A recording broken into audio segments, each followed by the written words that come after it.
य एनं वेति हन्तारं यश्चैनं मन्यते हतम् उभौ तौ न विजानीतो नायं हन्ति न हन्यते। प्रिय दर्शकों नमस्कार, एक बार फिर से उपस्थित हूँ आप सबके सामने।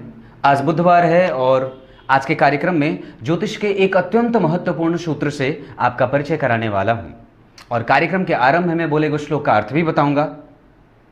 ये जो जीवन है वो शतरंज की विषाद है, बिछे हुए हैं और सामने आप बैठे हैं और ठीक आपके सामने आपका प्रतिद्वंदी। अब तय आपको करना है, किसे रखना चाहते हैं? अपने अंदर के दुर्गुणों से खुद को जीतना या हराना चाहते हैं, या फिर अपने निकटस्थ लोगों से जो आपके निकट हैं, जो बुरे वक्त में आपके साथ थे। हमेशा याद रखिएगा, जिसने बुरे वक्त में आपका साथ दिया है और जो आरंभ से आपके साथ रहा है, उसे छोड़ने के लिए और उसके साथ किसी भी प्रकार की राजनीति नहीं करनी चाहिए। किसी भी प्रकार की राजनीति नहीं करनी चाहिए और उसको चाहे जैसे भी हो बचा करके मजबूत करने की स्थिति में ही उन रिश्तों को लेके जाना चाहिए। आपके द्वारा चली गई प्रत्येक चाल आपके खुद के दुर्गुणों से जीतने के लिए होनी चाहिए, न कि दूसरों को हराने के लिए। आइए आज के कार्यक्रम में देखते हैं कौन से ग्रह अगर किन भावों में होते हैं तो अच्छे होते हैं, शुभ होते हैं, और कौन से ग्रह अगर किन भावों में होते हैं तो थोड़े अशुभ फल को देने वाले होते हैं। बने रहिएगा कार्यक्रम के अंतिम हिस्से तक।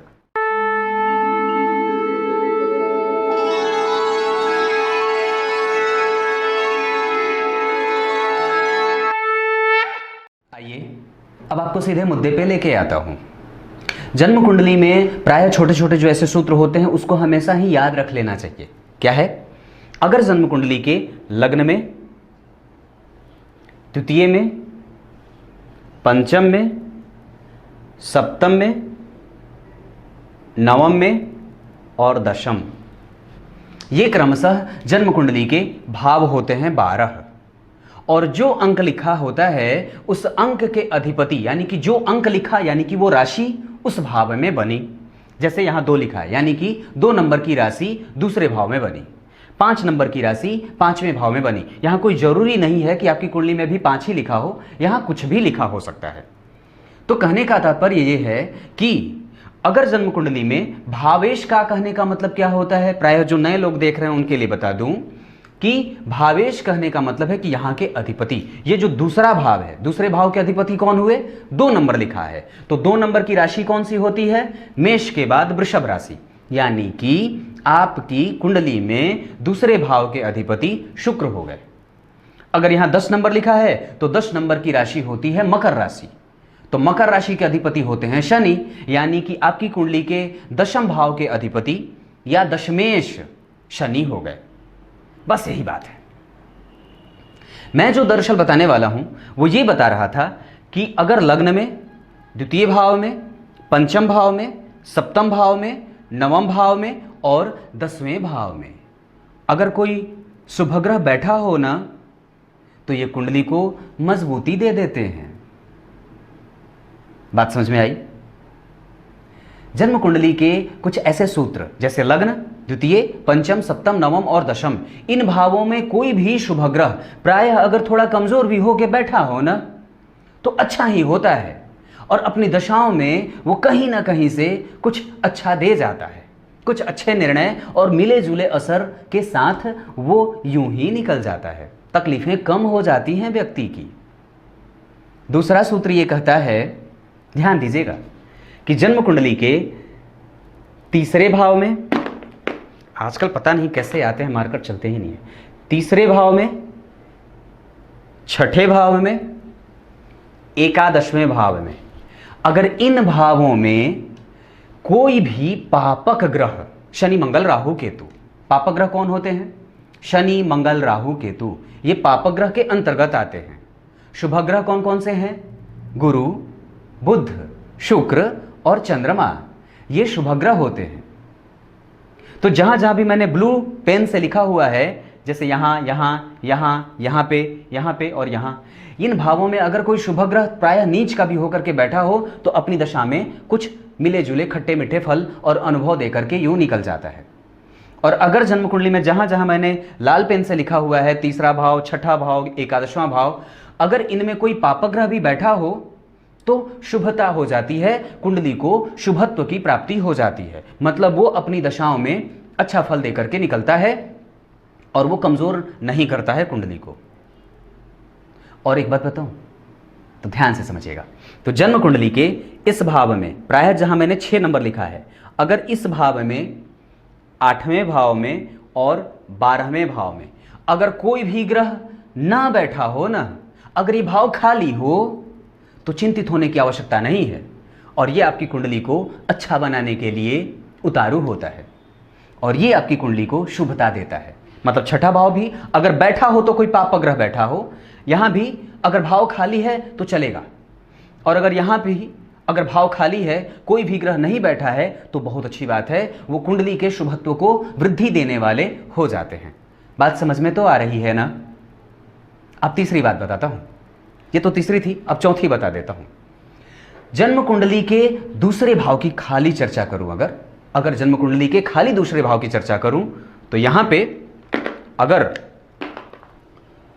गुरु के अलावा, देवगुरु बृहस्पति के अलावा अगर कोई भी शुभ ग्रह बैठा हो, गौर करिएगा, जन्म कुंडली के दूसरे भाव में चाहे कोई भी राशि बन रही हो, अगर वहां पे देवगुरु बृहस्पति के अलावा कोई भी शुभ ग्रह जैसे शुक्र, चंद्रमा और बुध अगर बैठे हों तो अच्छी बात है। लेकिन अगर यहां खाली अकेले गुरु बैठ जाते हैं तो ये थोड़े कमजोर कर देते हैं, थोड़े नहीं, थोड़े कमजोर होते हैं, और वहां पे क्रमशः वो कमजोरी के परिचायक हो जाते हैं। अगर अपनी राशि के रहे तो कुछ सामान्य से अच्छे फलों को दिखाने वाले हो जाते हैं, लेकिन अगर वो सामान्यतः अगर शत्रुग्रही होकर के या नीच या अस्त होकर के बैठे हो ना, तो बड़ी परेशान करते हैं।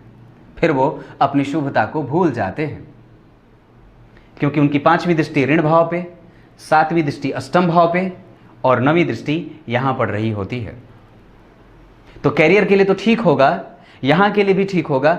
गुरु की दृष्टि दरअसल कहीं के लिए भी खराब नहीं होती है, वो जहां देखेंगे उसको अच्छा ही करेंगे, परंतु इस भाव के लिए वो नुकसानदेह हो जाते हैं। बात समझ में आई? मतलब यहां पे अगर वो अपनी राशि के बैठे होंगे तो थोड़े अच्छे होंगे, परंतु अगर किसी अन्य राशि में बैठे हों तो वो इस भाव को कमजोर करने वाले ग्रह के रूप में बन जाते हैं। बात समझ में तो आई ना? अब आइए आपको कार्यक्रम के आरंभ में बोले गए श्लोक का अर्थ बता देता हूं। गीता के दूसरे अध्याय के 19वें श्लोक में भगवान ने बात कही है। क्या कही है?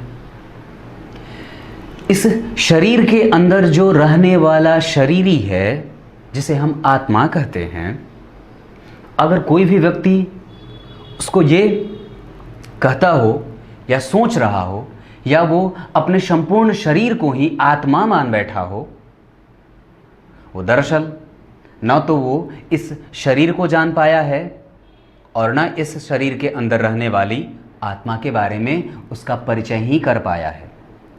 ये देहवादी जो पुरुष होते हैं, जो संपूर्ण प्रकार से सिर्फ देह को ही सुख देते हैं और अपनी इंद्रियों को सुख देते हैं, वो दरअसल महान मूर्ख होते हैं। महान मूर्ख, छोटा मूर्ख नहीं, महान मूर्ख, जो सिर्फ भौतिकवादी सोच को लेकर के आगे बढ़ते हैं और जिनकी राह आरंभ में बड़ी सुलभ होती है, बाद में रपटीली हो जाती है। तो ये जो लोग आपको सामने से दिख जाते हैं ना, कभी कभी आप लोग जिसमें मोहित हो जाते हैं, तो थोड़ा बच के रहिएगा, बच के रहना है।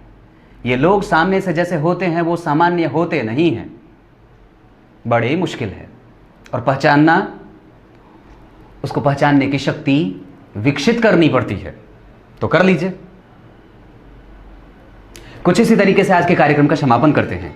ये आत्मा और उसके अंदर ये शरीर, ये जो शरीर है उसके अंदर जो वास कर रही आत्मा है, वो ना तो कभी मरती है और ना कभी मारी जा सकती है। तब तक के लिए बहुत बहुत नमस्कार।